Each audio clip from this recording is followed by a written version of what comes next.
écoutez Votre santé, une balado-diffusion du Centre intégré universitaire de santé et de services sociaux du Centre-Ouest de l'île de Montréal.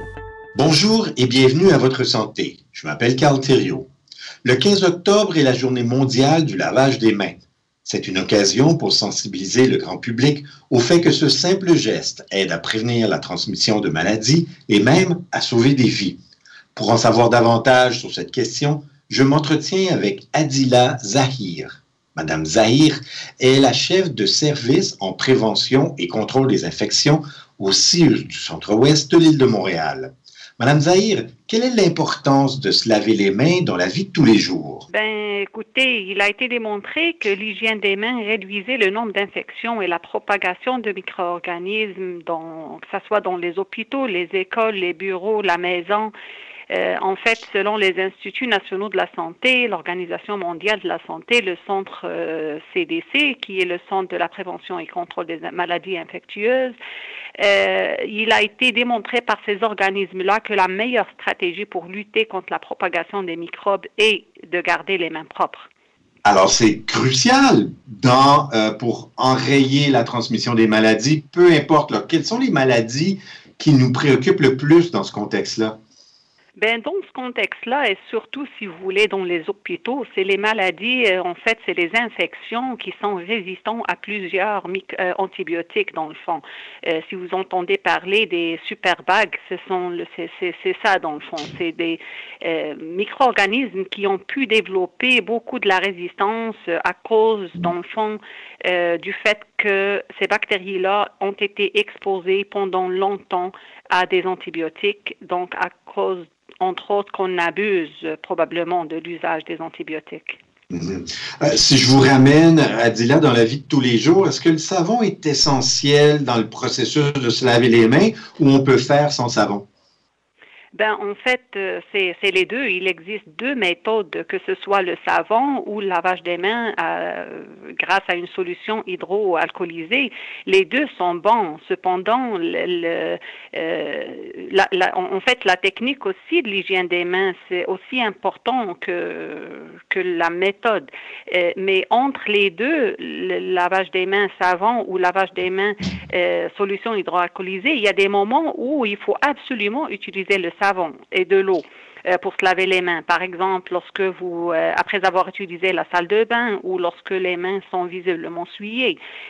Au milieu hospitalier aussi, il faut absolument utiliser l'eau et le savon après avoir été en contact avec un patient ou son environnement lorsque ce patient-là est soupçonné porteur de micro-organismes sporulés, ça veut dire qui produit des spores, comme le cas de C. difficile. Mais en dehors de ça, que vous utilisez une solution hydroalcoolisée ou que vous utilisez l'eau et savon, les deux méthodes sont bonnes. Est-ce qu'il y a une de ces deux méthodes-là qui peut développer une résistance, justement? Est-ce qu'il y a des dangers de ça, à prendre trop de désinfectants pour les mains? En fait, non. Il n'existe aucune preuve ou études qui ont pu établir ça ou établissez un lien dans ce chemin-là. Les bactéries, en fait, et les virus ne développent pas de résistance aux désinfectants pour les mains à base d'alcool, par exemple. Les bactéries, eux, ou elles développent une résistance aux antibiotiques lors d'expositions fréquentes à ces antibiotiques.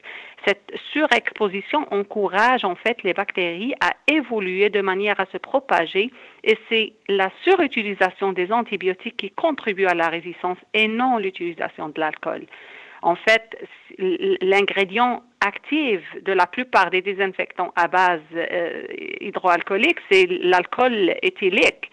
Et qui agit en fait d'une manière complètement différente de l'antibiotique. Il tue les germes en quelques secondes en détruisant physiquement la membrane cellulaire et en dénaturant les protéines de la bactérie. En raison de la rapidité de la mise à mort que je viens de décrire et de la nature physique de son action, il n'existe aucun mécanisme permettant aux germes de devenir résistants. De plus, étant donné que l'alcool s'évapore rapidement des mains, il n'a pas de résidus qui restent sur la peau. Donc, les bactéries ne sont jamais exposées à une faible teneur en alcool et donc la possibilité de la résistance n'existe pas. Alors, Voilà. le savon et le désinfectant font le travail, très bien le travail même. Dites-moi, comment encourager nos enfants? C'est peut-être la question la plus difficile que je vais vous poser. Comment bien faire comprendre aux enfants qu'il faut se laver les mains à des moments clés de la journée?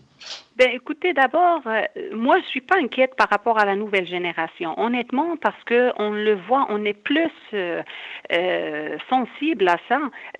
Moi, par exemple, de par mon métier, j'ai été appelée par des écoles, l'école où ma fille est là, était au primaire. J'ai été appelée à plusieurs fréquences depuis toutes ces années scolaires en primaire pour faire donner des séances d'information aux élèves du primaire. Je pense que c'était une très, très bonne façon, mais malheureusement, c'est pas toutes les écoles qui le font.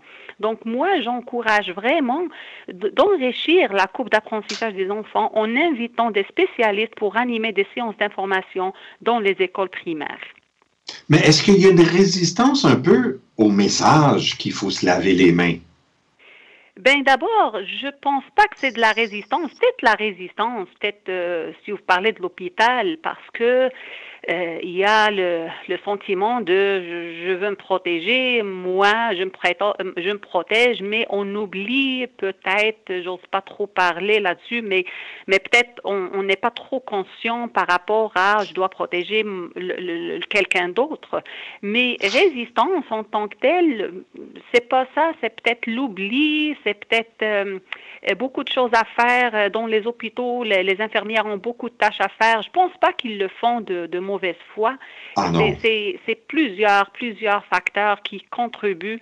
L'accessibilité peut-être aussi en est un problème.